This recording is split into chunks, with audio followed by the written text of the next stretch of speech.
You're listening to the We Are Libertarians podcast network. Find all of our shows at wearelibertarians.com. Well, hello, my lovelies. Welcome to another episode of Gingerarchy. It's been a while, and I have missed you so terribly much. But today I'm bringing you something a little bit different on Gingerarchy. I've really been trying to branch out from the form of libertarians talking to other libertarians about libertarianism, because that doesn't really interest me anymore. So I have a very cool guest today.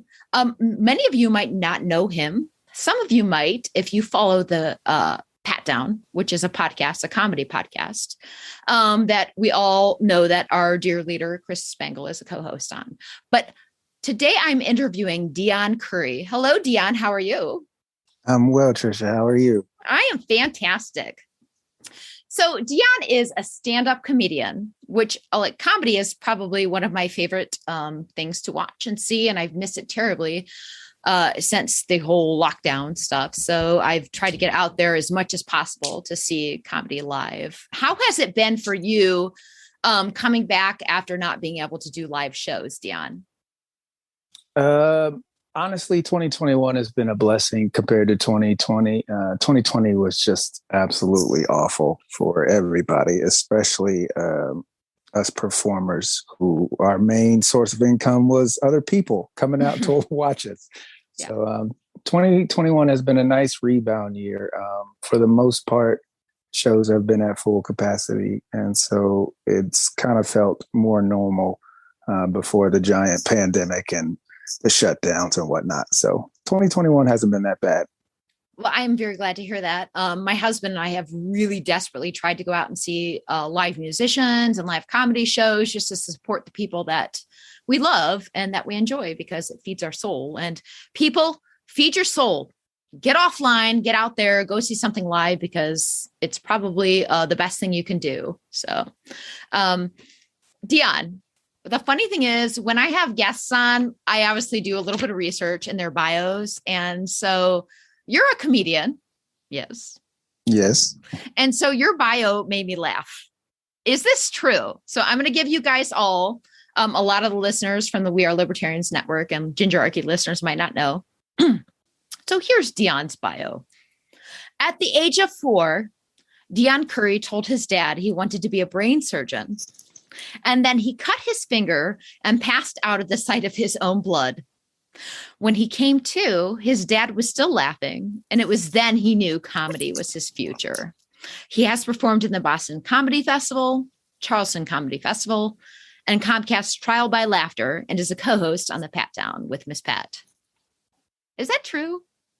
That is all 100% true. I did want to be a brain surgeon when I was a little kid. I remember this conversation very vividly. My dad asked me what I wanted to do with my life. And me being the smarty pants kid that I was like, I want to be a brain surgeon. And then I turned around and I went to go pick something up, and I slit open my right index finger.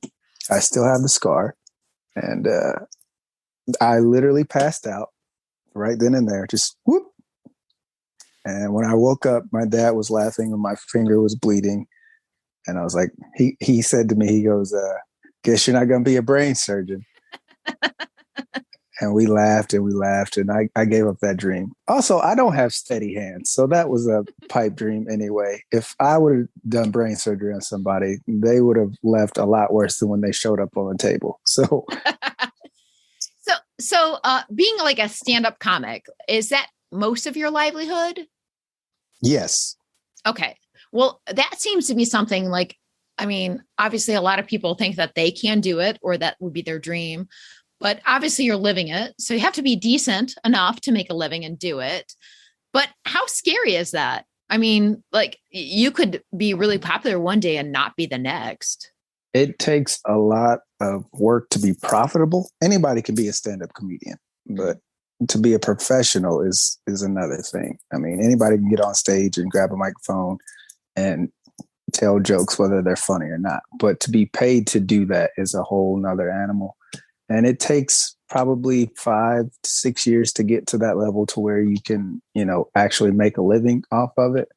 I've been doing it for 15 years now, Crap. and I'd say 12 professionally.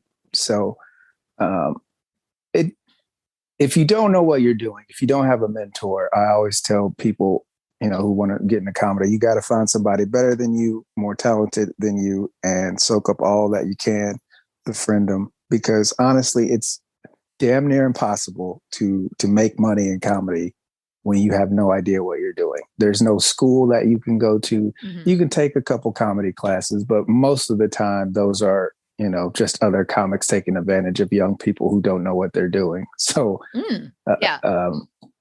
it's a very, very hard business, but it's worth it. It's the only thing I like doing on a day-to-day basis. Well, that's what you should do. I'm a filthy capitalist, so I believe that do what you love and try to make money at it. It's not a bad thing. But before we dive into that political stuff, I do I have such an affinity for and a love for stand-up comedy. It's been like part of my life, and it's always something I wanted to dive into a little bit, but I probably would suck at it. So I'm just going to stick with politics. But growing up, who were your biggest influences, and who did you want to emulate, or whose career did you think, well, I want to take that same path? I'd probably say Chris Rock was my biggest influence. And I consider myself to be a mix between Chris Rock and Dave Chappelle, where I say silly. All of them.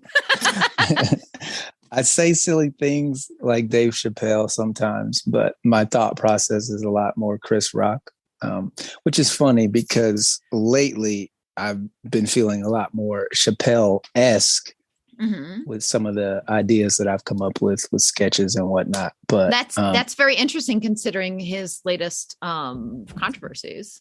Yeah, I feel for him in the regards that I wish he'd have just left it alone. Sometimes you don't need to explain a joke. You just say it and then you move on. That's where we get into trouble when we try to explain ourselves. If you didn't think it was funny, you didn't think it was funny. I don't owe you anything other than the attempt. Do you think he's capitalizing on that, or do you think he's really actually trying to explain himself? He's at a point now where it doesn't matter one way or the other. Yeah. So, I mean, what I took away from his last special is he didn't gain any new fans. And I don't think he lost any fans either. If you love Dave, you love Dave. And if you don't like Dave, well, that special didn't change your mind. So, there is that point where you saturate yourself and you go, these are the people that are for me. And if you don't like me, you don't like me. And he's got that kind of money where he doesn't have to worry about people liking him anymore. And obviously you have that same kind of money, Deon.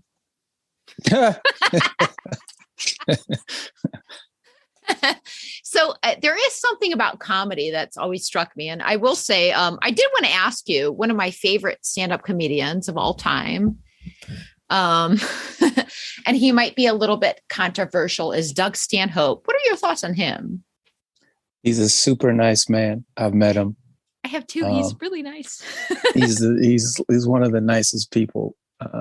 He was just, as far as the stand-up goes, I love his stand-up because he speaks his mind, and he paints a picture that if you're open to it, you can follow along. And that's a lot of what stand-up comedy is, to be honest with you, is just people opening their minds to different perspectives. And Doug is one of those people who can paint that picture for you, to give you to go, oh, I never thought of it that way. Because that's all stand-up comics are, is truth tellers for the most part. Some of us are, dick joke tellers, but but I love a good dick joke. I'm going to be honest. Everybody loves a good dick joke. I think there's a lot of truth to that. And so, I mean, obviously, I dabble in politics, and that's kind of what I do as far as a little bit of activism, and then just my podcast on the We Are Libertarians network. But I also definitely believe that stand-up comics, especially in this day and age, are some of the last truth tellers. We have politicians, we have media pundits, we have reality shows, we have Hollywood, but I feel like we're not really standing up there and saying what we think. And comics are one of the last few people that do that. And I've seen a lot of them being silenced because of their maybe political opinions. What do you think about bringing politics into comedy? Anything that happens inside of the realm of a comedy club or a comedy show is just that, simply comedy. So if you walk out of a comedy club or a comedy show at a theater or arena or someplace offended, then that was on you. That person, that whoever's performing did not wake up in the morning and say, you know what, today I'm going to try and piss off X, Y, and Z. Like that's just not what happens. So if you go and you hear something you don't like and you're offended by it, that was a choice that you made. You know, what really frustrating about this quote unquote cancel culture is no one's trying to cancel anybody. They just want you to be accountable for what you say. If you say something controversial, then you have to stand up to the backlash. That's no different than anything else in the world. If you do a bad job at your job, you don't just go get a check. No, they bring you into the office and they say, hey, you screwed this up and we need to fix it. So I think that's what cancel culture is people just trying to fix the mistakes they see. And some people do get carried away. But at the same time, if you do something out of ignorance or malice, then you should face the consequences for it. Well, that's actually the premise for one of my foundational philosophical beliefs. That's voluntarism. And I know, Deon, that you definitely probably fall on the left side of the spectrum. I do know that you're a democratic socialist. Yes, I am. I am perfectly fine with that. I really enjoy talking to people that are outside of my sphere. Like I joked about at the beginning, libertarians, talking to other libertarians about libertarianism, to me is the most boring thing in the entire universe. So I really enjoy expanding my thought process and talking to people outside of that sphere. I also love comedians. So I do want to talk to you a little bit about what the premise of the show is. For any of you listeners that we're libertarians, no, I did not have a libertarian on to talk about the non-aggression principle because I'm really fucking done with that. Oh, by the way, Deon, you can swear all you want. Okay. Okay. Good to know. The show is marked what explicit. So I think that one of the topics we wanted to talk about, because I know you do dabble in the political sphere a little bit by the way, I'm a big fan of the Pat Down. By the way, if you guys don't listen to the Pat Down by Miss Pat, you should listen because you'll laugh your ass off. And it's a really great way to just release and have fun. So go follow her, Spotify, Apple, whatever. Give a review. Anyways, we were going to talk about like the pull between the left and the right. So you consider yourself left? I consider myself a progressive. Okay. So I consider myself an anarchist, which I am. What would you think that an anarchist is? Somebody who has no problem disrupting the status quo. Well, that's a good answer. I thought you might hate it, but thank you. Well, it just depends on what the status quo is. See, I don't have a problem with interrupting negative status quos, but when there's positive status quos, I absolutely do have a problem with that. Well, I can dig that. So let's start with the baseline. It's politically, what do you think is the biggest problem? We're just talking about the United States government right now, because that's what we live in and that's what we know. I mean, I could talk foreign policy and world politics, but it gets kind of muddled because we don't live there. So what is the biggest problem facing the United States right now, politically, as far as our government and as far as its dominion over the people? We're full of shit. Well, babe, we are fully aligned right there. That's our biggest problem. It's always been our biggest problem is we fucking lie to ourselves every day to make ourselves feel better instead of accepting the harsh reality that we have been a piece of shit country for a long fucking time. Well, I really don't disagree with you at all. So a lot of people on the left or right kind of fall back to government documents and things like that, like the Constitution, and even anarchists go back to the Articles of Confederation and things like that. And we could bore the audience all day, but I won't do that. But we are where we are right now. So how would you describe the modern day right, right wingers? How would you describe, as Deon Curry, what would you say that they are? Batshit crazy. they lied to themselves. What I've hated about Republicans in the modern day is the fact that they don't hold themselves accountable. So perfect example is Lindsey Graham and Ted Cruz before 2016 hated Donald Trump, right? But somehow he pulled off a victory, and now all of a sudden they act like they didn't say what they said. They have no idea of, he never could do anything wrong. It's, that's just locker room talk, or he didn't mean that. It's just, they expect us to buy the bullshit because their team won. Mm-hmm. Yeah, and as a progressive, I look at that and I go, what the fuck? No, that's not cool. Yeah, no, it's a complete hypocrisy. Deon, I am 100% on board.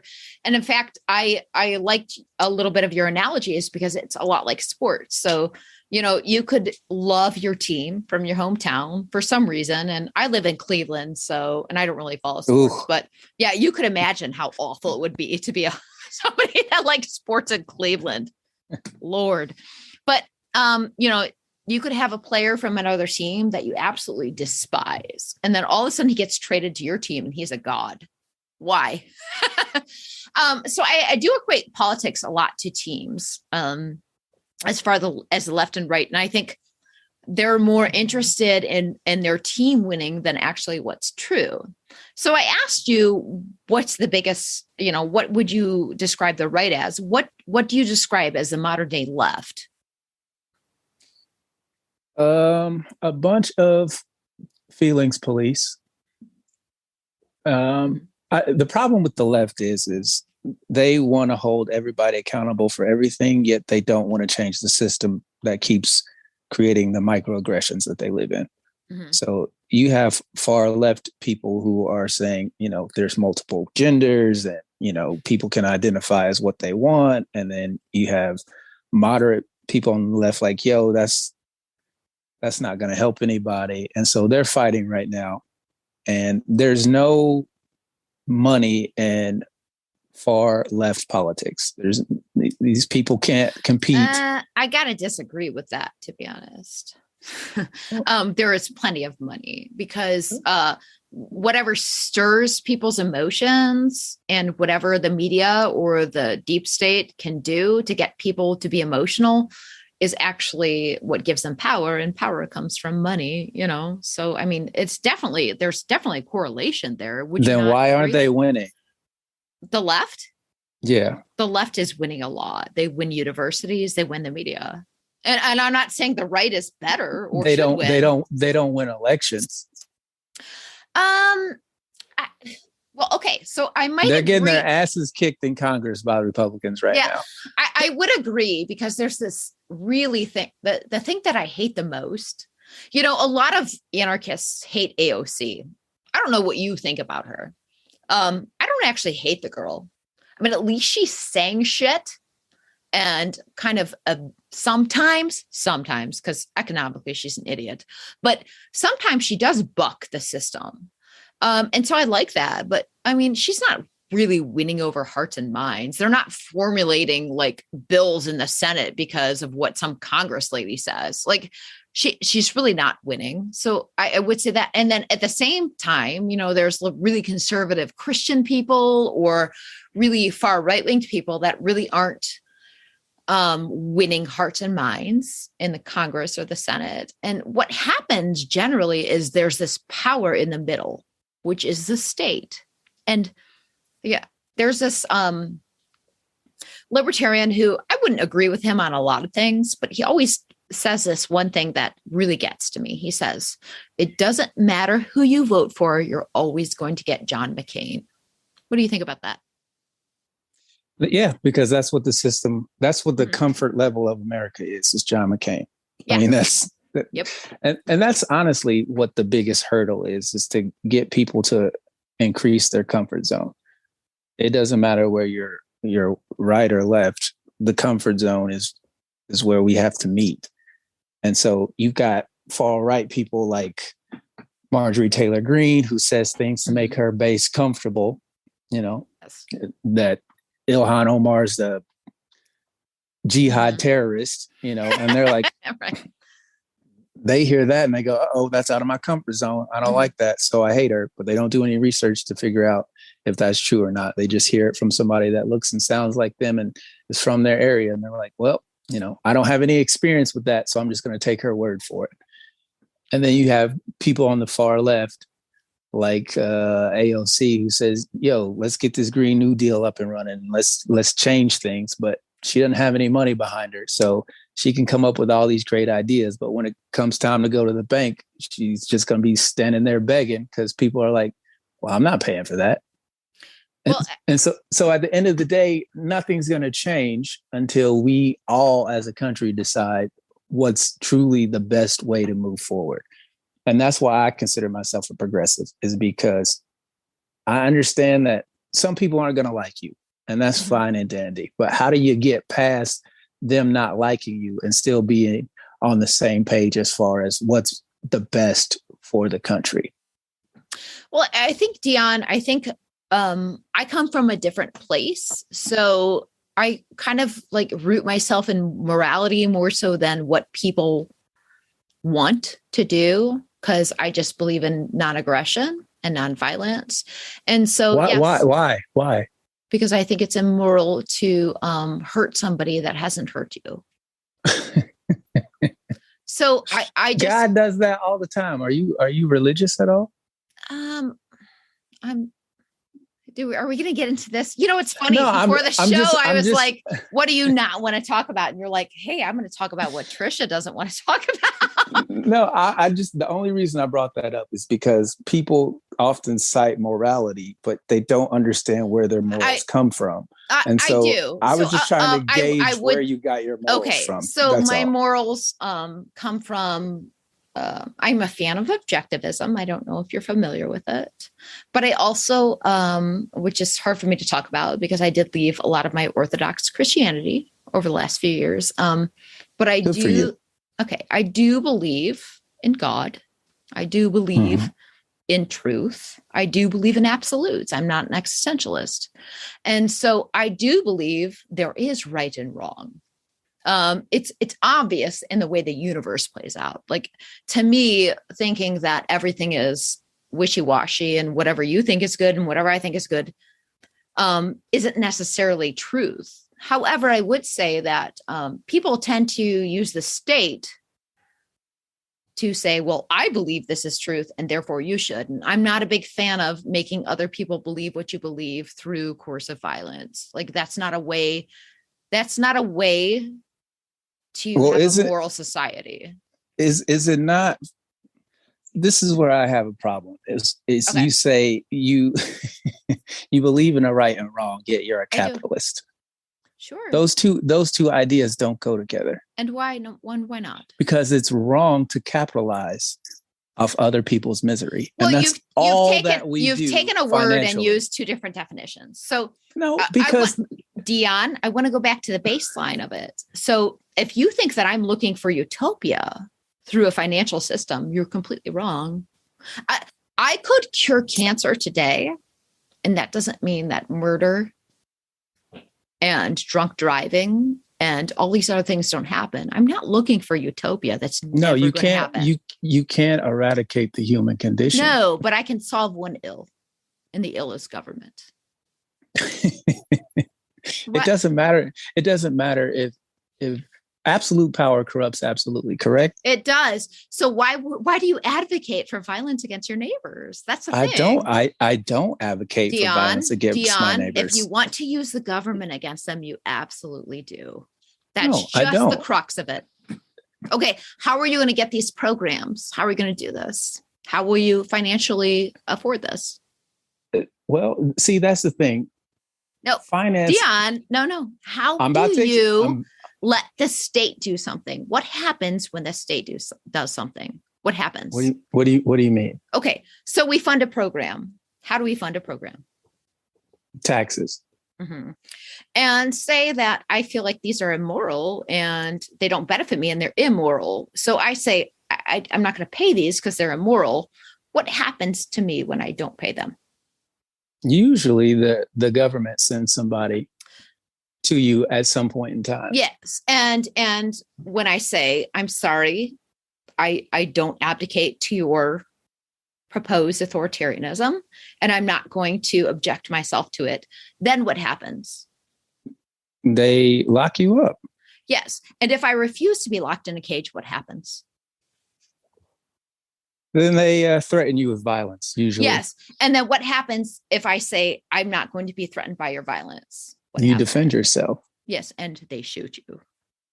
Ultimately, government is violence, and they have a monopoly on violence, and it is immoral. Okay, but at the same time, if you choose not to participate in that system, yet you live on their land, do they not have a right to tell you? Are you hey, talking about the roads, Deon? Because no, I'm talking about the entire space that we occupy. Mm-hmm. There is no sovereignty anywhere. Who is the American people? There is no sovereignty here. Okay.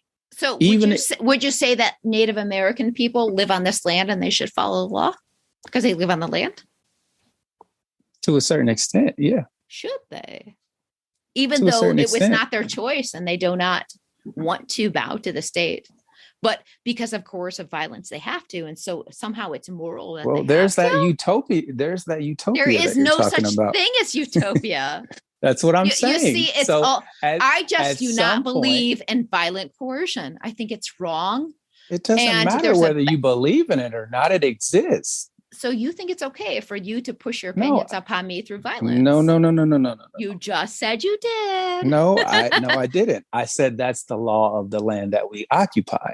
The law of the land was once the Fugitive Slave Act. Was that moral? No. Okay. Why should I follow a law that's immoral? Again, until you can change it, what can you do?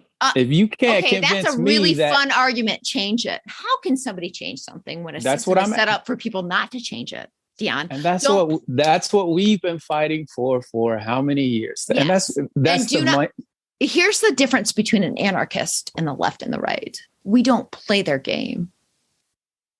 You don't have a choice. Maybe in some ways we don't, but I also absolutely have a choice to live free by myself. I don't have to. There's everything costs, whether it's time or money or energy. Sure, that's called the free market system, Deon. That's called the free market system. Has nothing to do with governments. Sure it does. No, because that's not free markets, it's cronyism. If you can't defend your freedom from whoever's trying to take it from you, then the person trying to take it from you doesn't even know whether about it's freedom. Whether it's a person or a system or an idea, that's the yin and yang of life. And this is my whole point. No. The yin and the yang is truth and consequence. It has nothing to do with governments. Government is force and violence. Okay. Why are you laughing? It's true.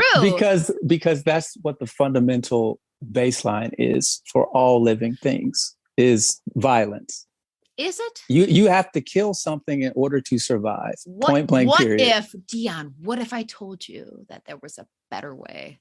There isn't a better way. There absolutely is. No, there isn't. It's called voluntarism. You have to kill plants if coercion. You don't eat meat. Coercion without violence is actually a real thing. And there's been pockets of it throughout history. Yes, absolutely, Deon. You just have to free your mind from it. What's happening? Where is it happening? It happens in small pockets across the country. It's happened across the globe through thousands of years. It's the fact that we're so Where is it happening right now? Just because it's not happening in a large scale doesn't mean it couldn't. No, happen. I'm asking you to tell me at one spot where it's happening at this moment. Deon. Yes, I'm here. If the world, all the 350 some countries in the world had slaves and acted in the slave trade, does that mean that my idea of voluntarism is wrong? Or does that mean that the world is corrupted? Well, who's defining what's right and wrong? You? People. It's natural. It's the non-aggression principle. It's completely natural law. Do you believe in natural law? Do you believe in natural law? No. What happened? Okay, if you don't believe in natural law, it's completely okay for me to own somebody else if you don't believe in natural law. Completely okay. Here's what I'm saying. No. You're putting words in my. Here's what I'm saying. I'm saying you have the right to think you are correct. You have the right to think your way is correct. But you have a right hold on, let me finish. You have a right to violently coerce me? Let me finish. Okay. What I'm saying is if you look at violence as a negative thing and I look at violence as a positive thing, who are you to say that I'm wrong and that you're right? So you're an existentialist. No, I'm asking the question. No, you literally are saying. No, you are I'm literally saying I can use violence if I think it's okay. No, that's not what I'm saying. I'm asking you, what gives you the power of authority to tell me that I'm wrong? Authority is a myth. Authority is a myth. Well, that's what I'm asking you, though. Because your idea, your belief is that violence is bad, and if someone else thinks violence is not bad, Defensive violence is okay. Coercive violence is not. So if I didn't hurt anybody and I didn't steal from anybody or I didn't break a contract with somebody, I think it's immoral for them to come with a gun and take my shit. And why do you think that? Because it's obvious. But that's not how the way the world works. Well, I'm sorry about the world. That the natural law is the strongest survive. No, actually, natural law is not that. Yes, it is. So do you think that that's right? It doesn't matter what I think, because that's okay. Not why going to change. Why are you even a progressive then if you don't think that that's wrong? Because I have hope. For what? That things will get better. Why? Because I think violence is okay. Would that make things better? No, I don't. If I think slavery is okay, is it okay for me to do? You're misunderstanding me, Trishee. No, you are not understanding the point of voluntarism, Deon. But you know what? I want to roll back because we got real deep in the philosophical weeds and my listeners are probably shaking their hands. So I'm going to go back like a little bit into Deon's past. Are you ready? Mm-hmm. Sure. Okay. So growing up, like what were your biggest political influence? Like, you know, were you grew up in a progressive household, a conservative household? Like what influenced you politically? I grew up Black. So that's probably my biggest political influence was being a Black person. Because obviously I'm pretty fucking white. So what does that mean? So there's two Americas. There's mainstream America and then there's Black America. And so when you grow up not mainstream American, you witness it from the outside looking in. So you know everything white, but then you interact with people who don't know anything about you or your culture or why you think the way you think. And so you have to either A, explain it to them without being upset all the time, or B, choose not to engage. And so for me, there was a point in my life where I got to, you know what, I don't have a choice whether I want to engage these people or not. So how do I find the best way to interact with people who don't know anything about the world that I live in? And so that I can explain it in a way that doesn't make me want to pull my hair out every night and just be angry all the time. Do you think comedy helps you do that? Yes. Laughter is healing medicine. Everybody knows that. Yeah. You know, when you're laughing, you're never upset. So that's the beauty of my job, is that in that 30 minutes to an hour that I'm on stage and I get to make people laugh, they forget about all their struggles and problems. Hopefully, you know, some people like to carry that baggage and there's nothing you can do about it. But yeah, it's funny, Deon, because I absolutely think that obviously I've not lived your life and I think your struggles are valid, but you're also talking from a moral perspective, which is funny for somebody that argued that morality is subjective. It's absolutely subjective. So then you're saying that what you grew up in meant nothing? No, nothing we do actually matters in the grand scheme of things. We're just a bunch of people. Don't be such a nihilist, Deon. You can't be that way as a comic. You can't. Sure, I can. I'm just looking at the evidence. That's all I'm looking at is the evidence. A comedian tells truth, and you're a truth teller. Yeah.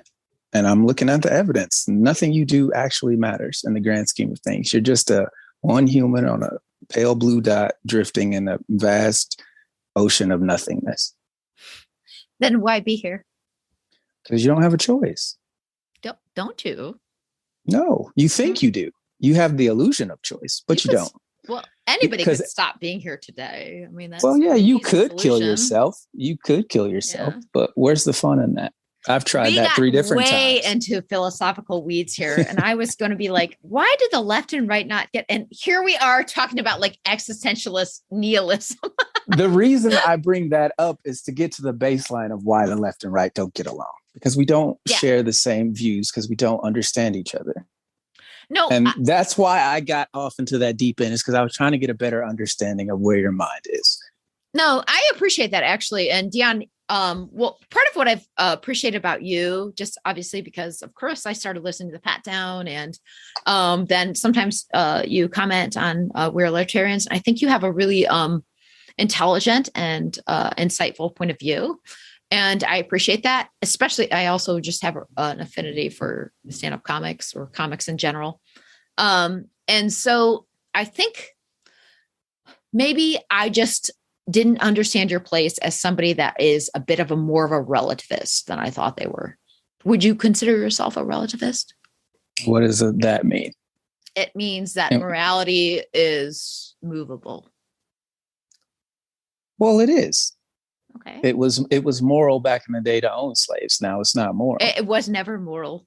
Something. Sure. No. Something being legal is not moral. Plenty of things are legal that aren't moral, and plenty of things are illegal that aren't immoral. You couldn't tell Christians back in the day who owned slaves that it was immoral for them to own slaves, because their Bible told them it was okay. Well, so I don't really care what their Bible thought, and actually, there were a very few small sects that didn't think it was. And that's my point, though, is that there's always going to be a negative to who's ever positive.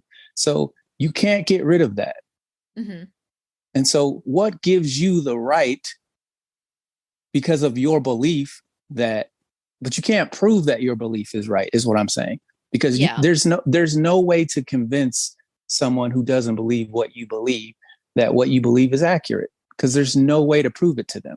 Well, I think you have a lot of good points there, and I would agree to a certain point. I am going to take a really quick mid-show break, and we're going to get back to that because that's an awesome point. So give me 1 second, and we will be back with Deon Curry. Well, hello, my lovelies. I am back with Deon Curry, stand-up comedy extraordinaire and complete existential nihilist. Just kidding. But the last question he asked me was really interesting. I think we've gone a little more into philosophy here, which has actually been really fun. He asked, what gives you the moral authority to say what's right over another person? And I think that's a really important question, because that's why I'm an anarchist. So I don't think one has the moral authority over another person to say what is right or wrong, which is why I'm a voluntarist. What I believe is that if you don't hurt people and don't take their stuff, the most moral system is to voluntarily contract with people. And so that's why I believe what I believe. Deon, what are your thoughts? In an ideal world, that would be great, but that's just not how the world works. It's the strongest person gets to decide what to do with the weak. Yeah. Whether that's right or wrong, we could argue until we're blue in the face. But at the end of the day, if you're not strong enough to stop me, then it's what I say goes. I think there's a lot of truth to that. How did we overcome some ills in society then? Because the people who were sitting on the sidelines stood up. Mm-hmm. And so they overwhelmed the strength with numbers. Couldn't that happen now? No. No. We can't even decide what's fake news. Like, no. Well, most of it is. It's all Pizzagate. It's fine. So, I guess a lot of people listening are probably libertarians, obviously the network, but some people might listen that have no clue and are just like, what the hell are you guys talking about? So it is easier to relate to you talking about the right and left, even though I believe they're the same people. There's just different flavors of sadism. But you said something when I was trying to think about what I want to do a show with you about. And you said, here's why the right and left will never get together, like as a topic. Why do you think the right and left will never see eye to eye? Because they do not understand each other. The idea on the right is to conserve, right? Mm-hmm. And so the idea on the left is to progress. You can't do both of those things at the same time. Mm-hmm. And so what is the right trying to conserve? It's not the environment. It's the way of life that they're used to. Mm-hmm. And so people on the left are saying, hey, that way of life sucks for some people. So we need to get rid of it and change it so it's better for everybody. Well, I think your diagnosis of the right is completely on point. I quite agree. I think your diagnosis of the left is incorrect. Because you can say that all day long, but your actions speak louder than words. So the left actually generally proposes bills and actions that actually hurt the smallest people and hurt the environment. So it's very easy to say, I'm doing this for this purpose. I will grandstand and I will say I'm going to have this Green New Deal. And yet I will fly 40,000 planes to this place and make a huge carbon footprint to do so. And I will say all these things, but all my donors are petrodollars. Like it's just, here's the thing. What I believe, what I know is truth, is that they're actually the same freaking people. They just have different flavors, So what they do is play, the common folk against each other. I can play the religious right against the progressive left. I can do da-da-da. But they all have the same goal, which is the concentration of power, centralizing power. And so once I started to understand, because I did come from the right, I was a foolish neocon. And it did give me a lot of insight into it. I understand these people's fears. They have irrational fears, which are fed to them by the right-wing media and also by demonizing the left-wing media. But also what I did understand also was that the left-wing people do it just in a different way. They're basically the same people. They really don't want to lose power, and they really don't care about people. They just care about power. And so I'd agree with you on that, but the reasons why they want to do it are not the same. Well, I would say that if you think that left-wing progressives have a heart of gold for the people, I'm sorry, Deon, it's just not true. True left-wing progressives have a heart of gold, yes. Well, maybe you as a personal one does, but you're not in power. And that's my point. So it doesn't matter what I think and believe in my heart, right? I still have to go and vote for somebody to represent that idea. Mm-hmm. And everybody who is on that ballot. Do you think voting matters? No. Oh, me neither. Hey, we're on the same page here. I think it's actually something that... I think the idea of voting matters, but the actual act of going to the polls and voting doesn't matter, because you don't know your neighbor's heart and you don't know what's in your neighbor's bank account. And so while they smile in your face, they might be plotting to take your stuff. And so you truly don't know. And I think this country has never been united, which is funny because it's in our name, the United States of America. But honestly, that was built on something that was really fallible, in my opinion. And conservatives hate when I say that. I've definitely I'm a turncoat for the conservatives. But I would say, if we hold these truths to be well, you can hold something to be self-evident, but if you own another person, you really don't hold that truth, do you? Exactly. Yeah. Right. No, so I quite agree. The idea is there. The action is not there. And the action will never be there. There was a lot of brilliance in the founding, in their words. I wouldn't say their actions, but their words were definitely they just blew a lot of governments and monarchies out of the water at that time by their ideas, but their actions didn't really show their ideas. But they were really interesting ideas. For me, I don't believe any government is legitimate, and I don't believe that the Constitution is some sort of document that's some moral sacred thing. I actually think it's very impotent. Okay. Hold on.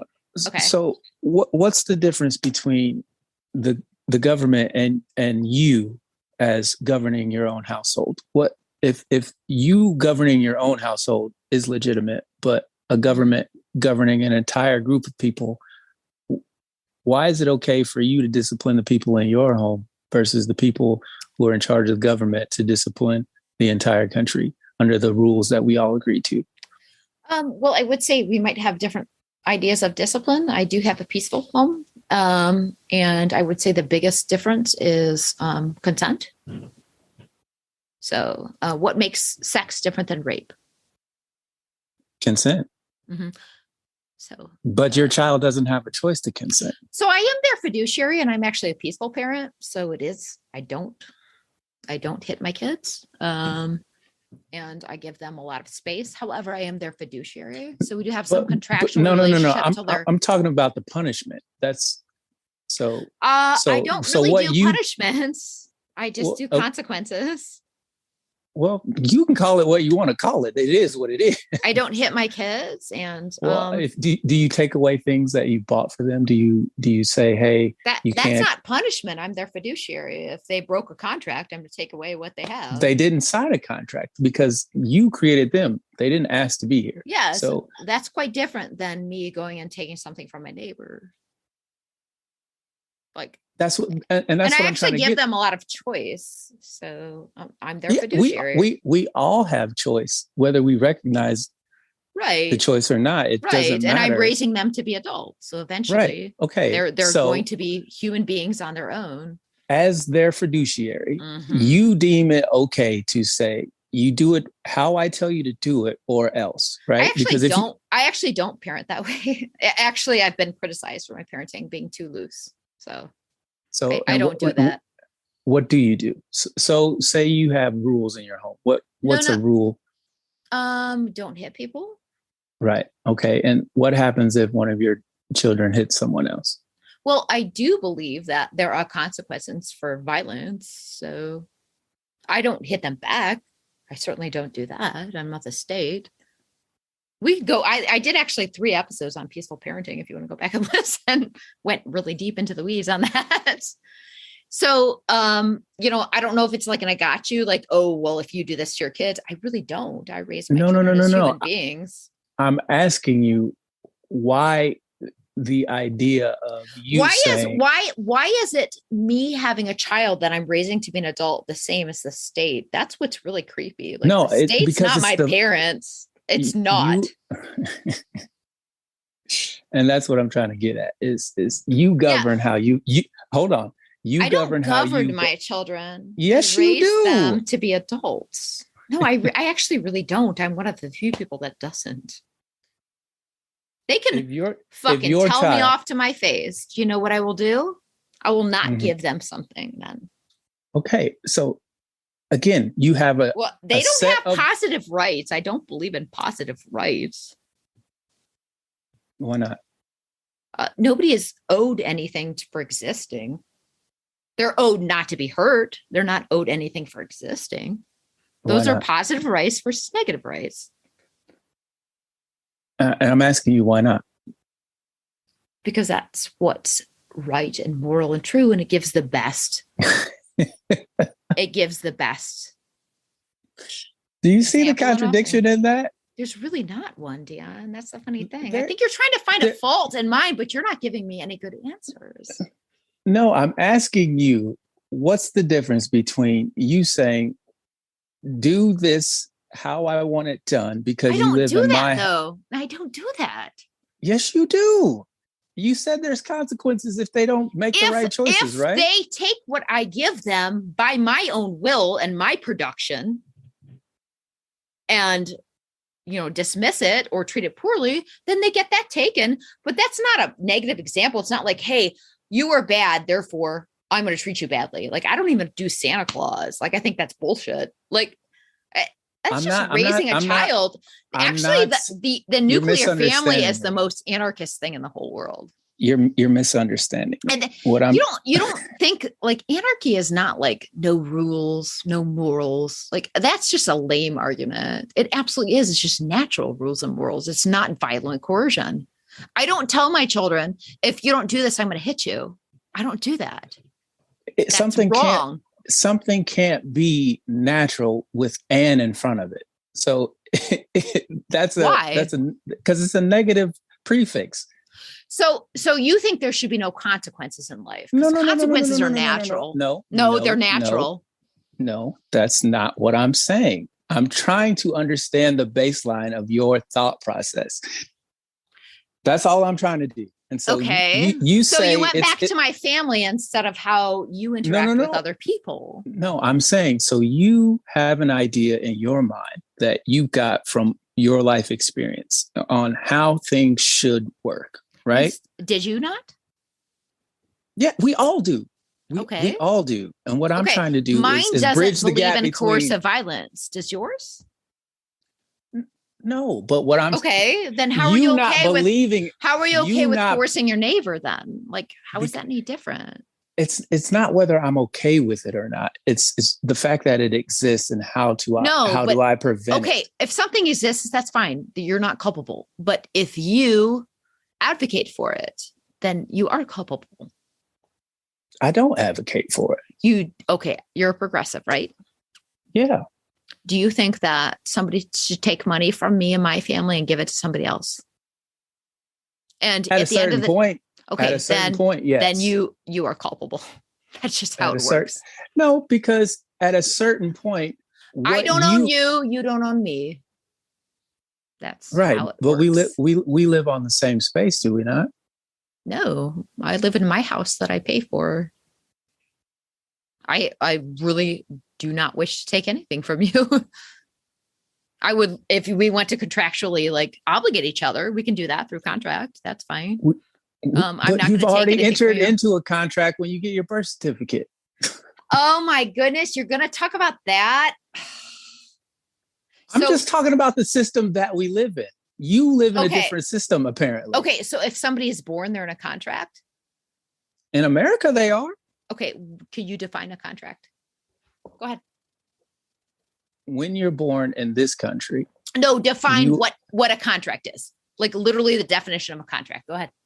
So there's a set of rules and regulations. And what needs to happen in a contract, Deon?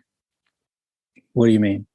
What needs to happen in a contract? Like, what is the contract? So let's take comedy. So I signed a contract to perform for 30 minutes. Okay, so you did one thing really important right there. What did you just do?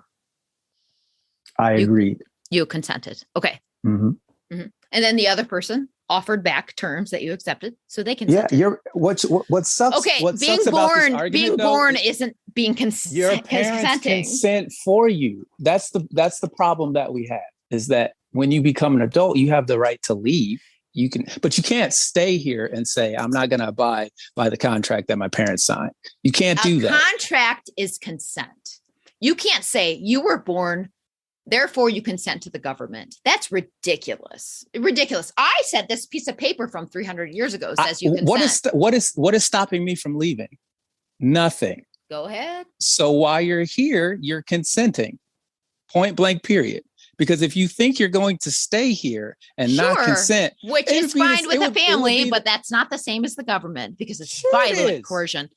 I'm sorry. If somebody has a gun and a cage and a monopoly on force, it's violent coercion. You are not going to let your child stay in your house if they do not consent to your rules. Point blank, period. You're not going to do that. Well, are you telling me you are going to do that? Number one, I've done that, but I want to get back away from the family structure, which is an anarchist structure, and go back to government. Because I think you're making an argument that's not the same. All forms of government suck. All forms of government are terrible. Okay.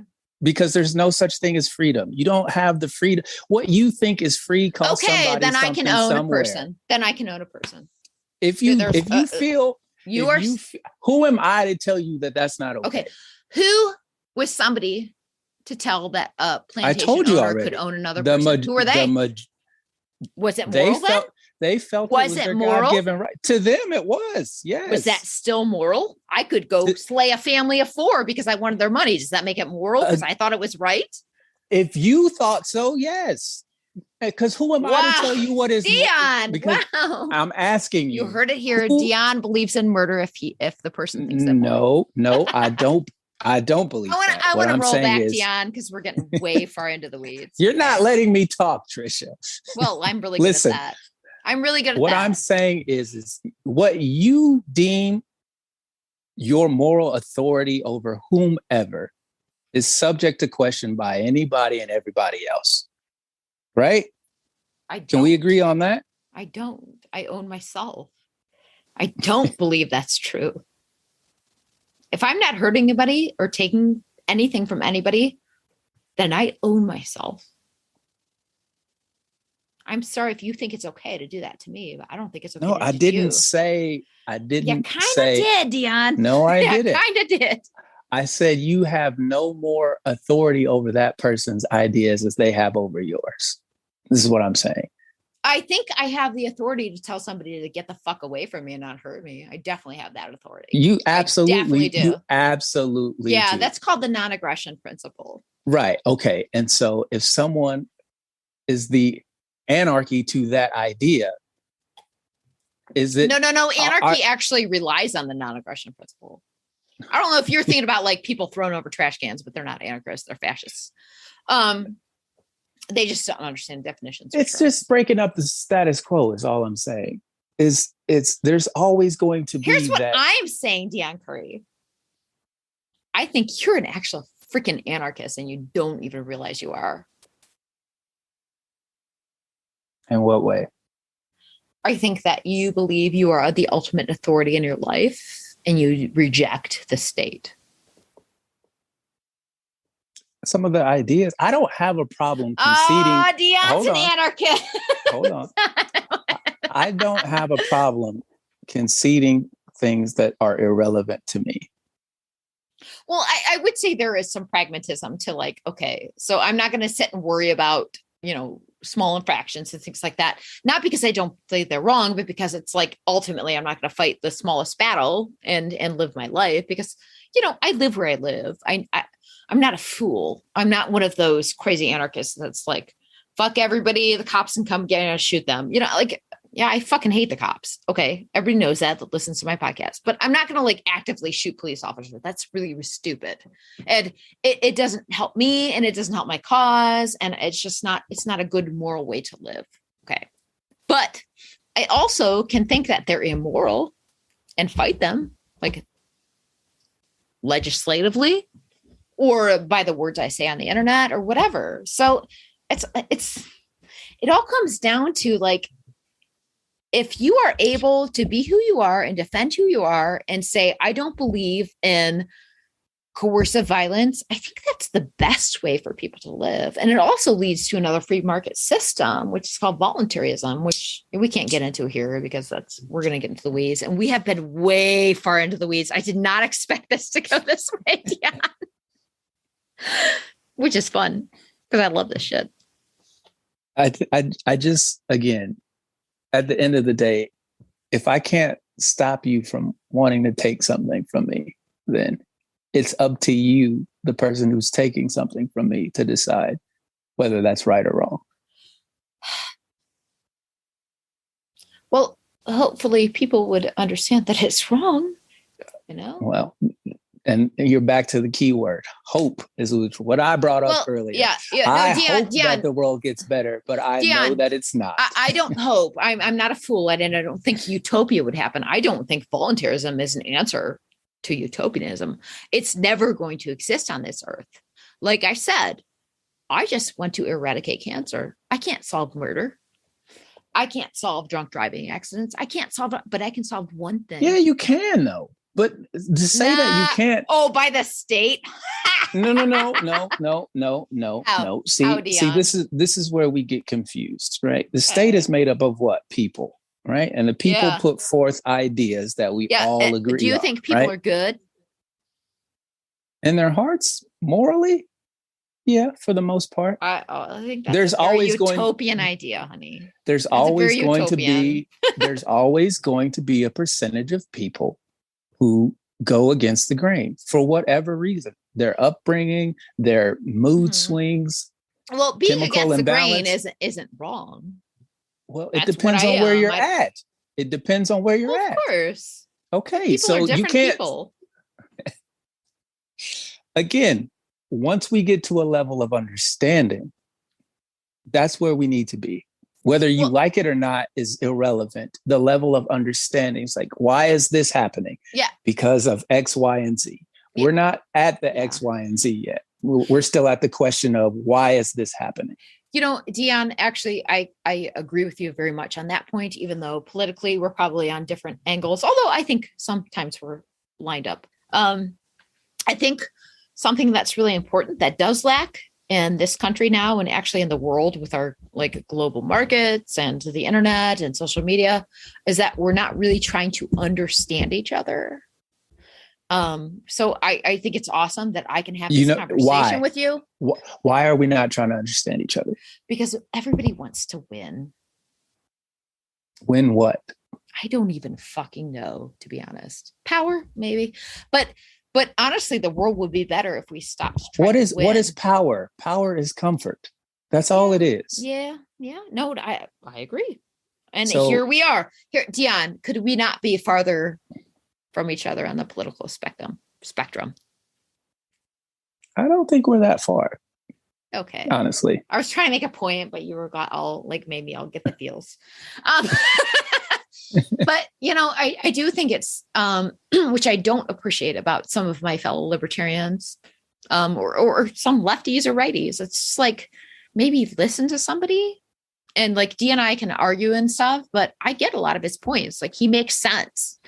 I think about those things a lot. And I think it's really important, listeners, for you to listen to other people and not automatically, you know, get this reaction where you're just going to hate them. Like, maybe fucking listen to them for 3 seconds.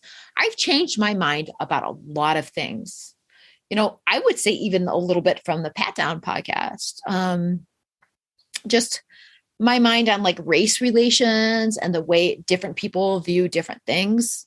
And so I definitely never want to stop growing. I never want to stand firm-footed in my beliefs and never grow. But I do have a moral compass, and it does lend me to voluntarism. So I don't know if you got anything from this podcast. I hope you got that. Deon, what do you want to say about that? Here's my main point that I'm trying to make is that whether you agree with me or not, understanding why I got to where I am and my thought process is the most important thing. Mm-hmm. So if we can't agree on red or blue, if we can't agree on up or down, at least we can understand why we think red is red and blue is blue and up is up and down is down. And that, to me, is the perfect balance of existing in a society. Is I don't have to like everything you do. I don't have to want to have all the things that you have. But if I understand your thought process into how you got the ideas that float around in your head, and you understand how I got the ideas that float around in my head, and we can respect the differences, because we're not always going to agree. If we can respect those differences, and then in a public space, we can have civility and peace, then I'm all for that in whatever form it takes. Because that's the most important thing, is public peace and civility. What you do inside your own home is your own business. Yeah. You know, I mean, we could go into semantics about that and stuff, but I actually think like on it, like that's truth, Deon. And I think, you know, originally the show was supposed to be why the right and left won't get together. And I think that you pretty much made a good point of that, even though we have, you know, disagreements, whatever. But it's like, if you can't understand somebody else's point of view, then you're so stuck in your own that you can't see truth if it comes along. And I think that's a really good point. And that's a lot of the reason that I wanted to have you on, Deon. So I do appreciate that. I actually think you're probably going to be an anarchist eventually. So I'm just giving you an early welcome to the team. Oh, I hope the world burns down. Absolutely. Well, I mean, like start over. Chris is a minarchist. I sometimes say he's a voluntarist, but he's maybe a minarchist. And like, he's like, I don't want that. And, you know, I don't either. But also like at the same time, like, I'm not going to be mad if it happens.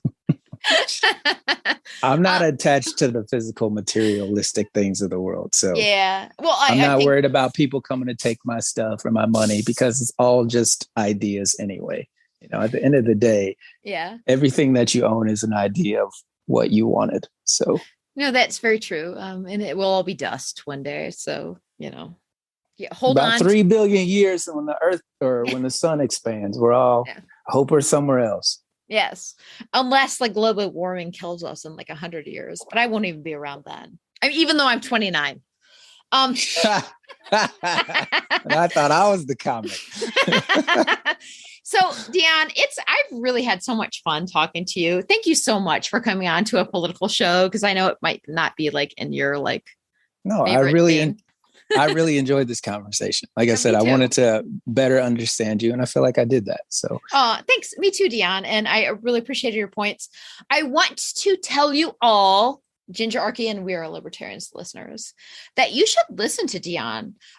Number one, I know you do open for Miss Pat a lot, but you probably have a lot of other stuff. So where can people find you? I'm glad you asked that. So yes, I am the co-host of the Pat Down podcast, but I also have 2 other podcasts that I do. Sorry We're Canceled, which is out on all podcast outlets. And we have a YouTube channel. So go subscribe to that. Sorry We're Canceled. I do that with my co-host, BT, who's also a comedian. And then on Monday nights, every Monday at 9 p.m. Eastern, I do a podcast called Now That's Debatable with Sydney Smith and Warren B. Hall. And that's done on Facebook Live. You can join that Facebook group, Now That's Debatable. We talk about literally everything from politics to religion to society to comedy to our top 5 smells, whatever. We talk about it all. It's a debate show that is very oriented in the community. We encourage our listeners to be a part of that show. It's one of my favorite shows to do. And that's every Monday at 9 p.m. Eastern. And they just need to follow you on Facebook? Facebook, Instagram, Twitter. Bright Fame 4 is my social media handles. So you can find all of that there. Yes. People, please follow Deon. I've just really grown to appreciate him.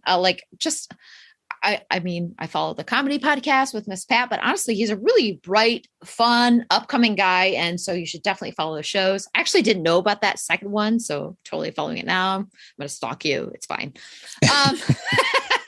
So anyways, I'm going to close out this show of Gingerarchy. Thank you for coming back, people. Sorry about my hiatus. I had life things, but I am back and better than ever. And I want to say to you always, peace, grace, love, and fuck the state.